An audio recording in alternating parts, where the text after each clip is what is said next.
Changer une culture délétère. Faite de normes établies de longue date, d'habitudes, de systèmes, de processus et d'histoires, chaque entreprise a sa culture propre.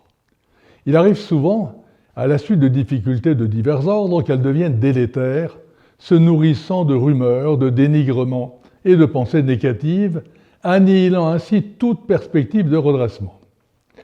Le chef d'entreprise fait alors face à un blocage culturel, empêchant la mise en œuvre des moyens techniques efficaces lui permettant de rebondir. Son premier devoir est alors de transformer cette situation psychologique dévastatrice en un état d'esprit positif, préalable indispensable à toute restructuration. Or, il va se heurter d'entrée de jeu à l'hostilité générale, les mauvaises habitudes ayant la vie dure.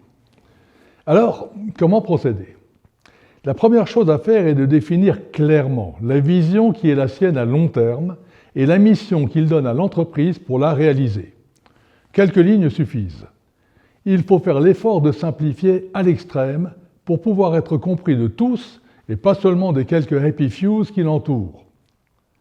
La deuxième est de définir le comportement qui sera celui de chacun des membres de ses effectifs, à commencer par lui-même, donnant ainsi l'exemple. C'est le moment d'afficher ses valeurs et de les faire partager à toute l'organisation. La troisième sera de divulguer sa stratégie, considérée comme le chemin à emprunter vers la vision et dans le respect des valeurs communes. Une fois publiées vision, mission, valeurs et stratégie, commence alors le travail personnel de communication. Inlassablement, vous allez devoir porter le projet dans son ensemble jusqu'à ce qu'il devienne celui qui est effectivement partagé par le moindre de vos salariés. Plus vous l'aurez rendu compréhensible, plus facilement il sera adopté. C'est un acte de mobilisation générale. Il vous faudra, comme dans tout processus de changement, répéter et encore répéter, tout le temps et dans tous les lieux de votre entreprise, les déclinaisons de cette nouvelle culture. Il vous faudra aussi, car dans tout changement, il faut avoir fait le deuil de ce qui était avant, pour fendre les anciennes habitudes, celles qui rendaient la culture délétère.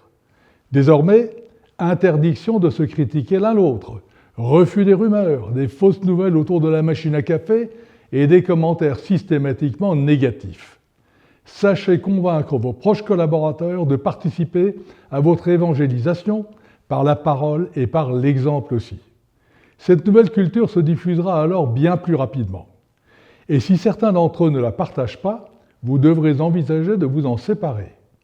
La clarté, le respect et la bienveillance, qui n'excluent pas la fermeté dans la mise en œuvre des décisions, sont des qualités qu'ils doivent promouvoir, sauf à s'exclure d'eux-mêmes de votre entourage.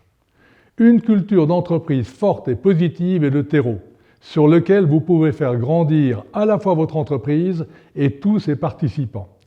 C'est un actif immatériel qui ne figure dans aucun bilan, mais qui permet à chacun de s'épanouir.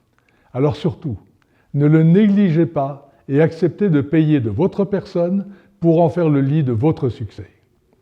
Si cette vidéo vous a plu, abonnez-vous à ma newsletter, à ma chaîne YouTube, téléchargez mon livre gratuit, les liens sont juste en dessous. À bientôt!